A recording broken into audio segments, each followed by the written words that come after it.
Hey everyone, I have Hamza here with us. He worked at Bain's London office for 5 years as a manager, and I have a lot of questions for him about Bain and what makes them really different. Shall we get started? Let's do it, Dennis. All right, let's do it.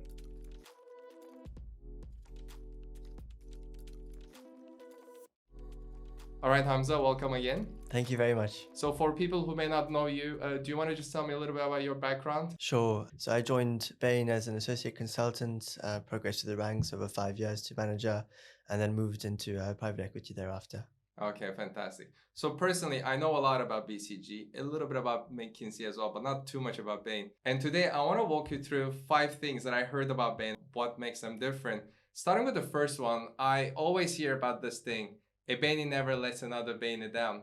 What does it really mean? And is it really the truth? Great question. In my interview, when I joined Bain, one of the questions I asked the interviewer was, why did you join Bain?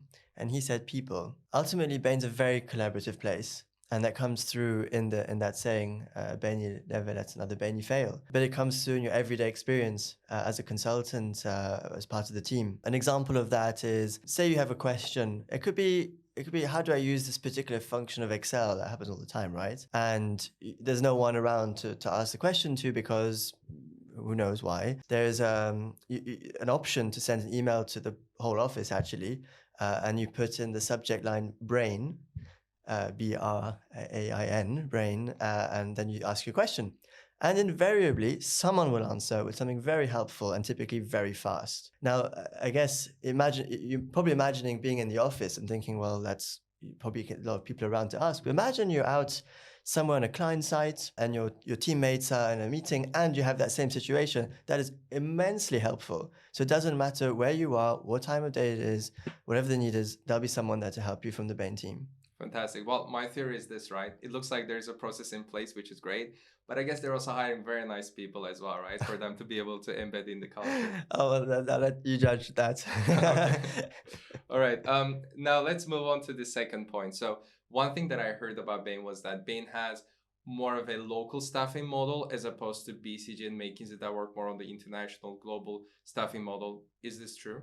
I'd say it's a blend. So in my experience, a lot of the time I was staffed on UK projects, so on different locations within the UK and Ireland. But that's not to say that there weren't opportunities overseas.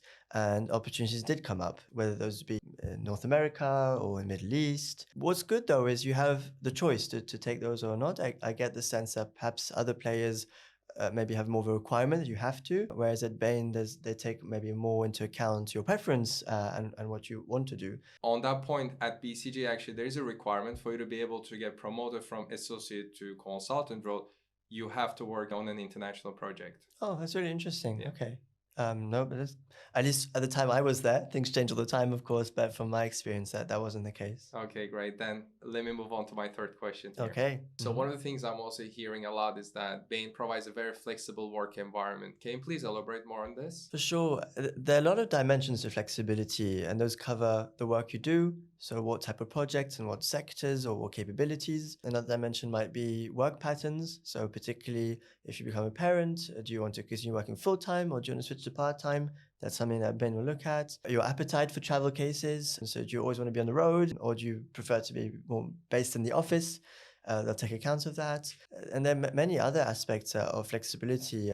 Obviously through COVID, a lot of people have changed their work patterns, maybe a bit more work from home. That's something that's been built into. Got it. So yeah.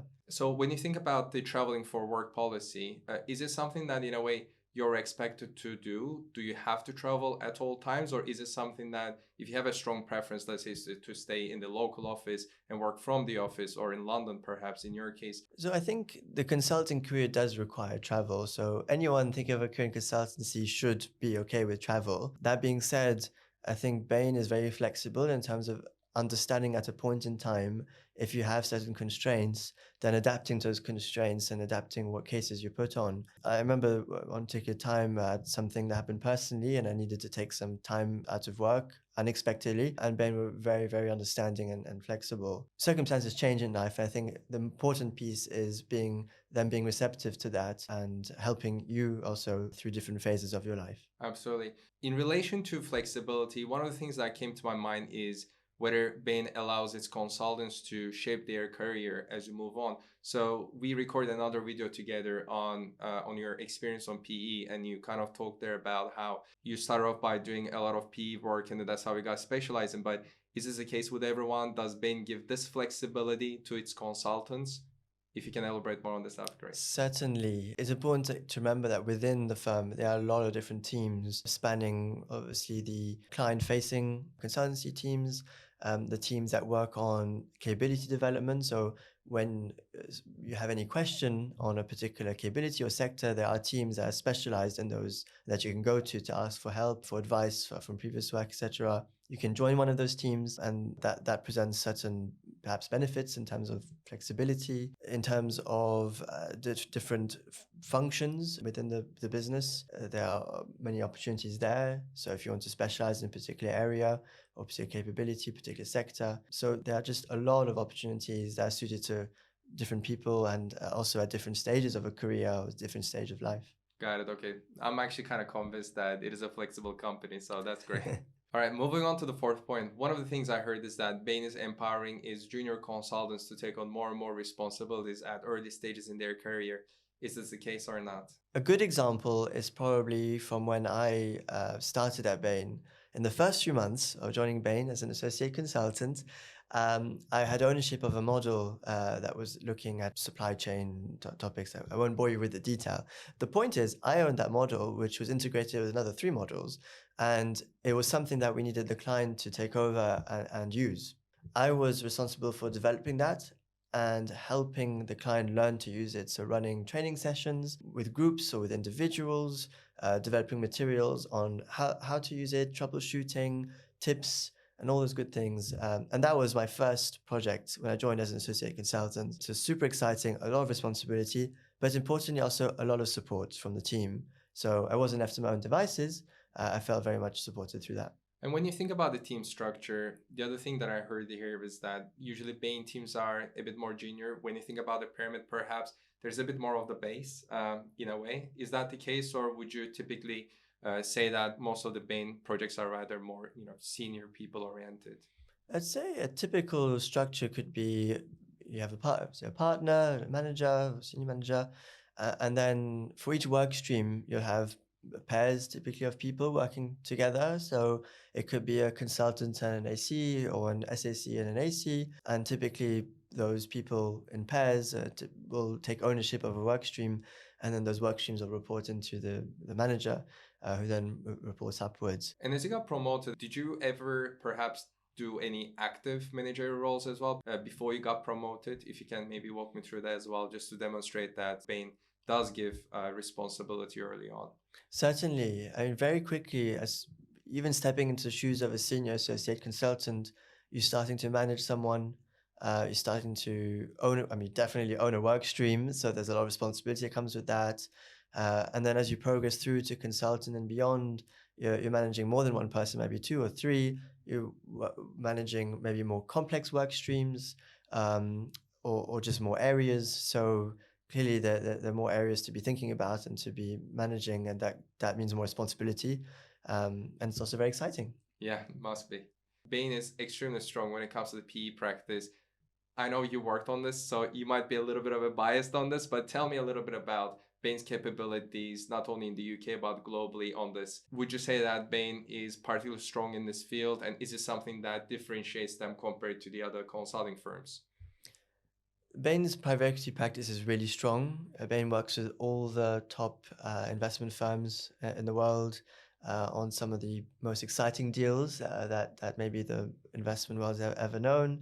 And that spans sectors, it spans geographies, and so it's a tremendous opportunity to, one, as a Bainie, just improve your skill set and improve your capabilities, but also gain exposure to a very exciting sector. And as I said, work on really exciting and intellectually challenging investment ideas.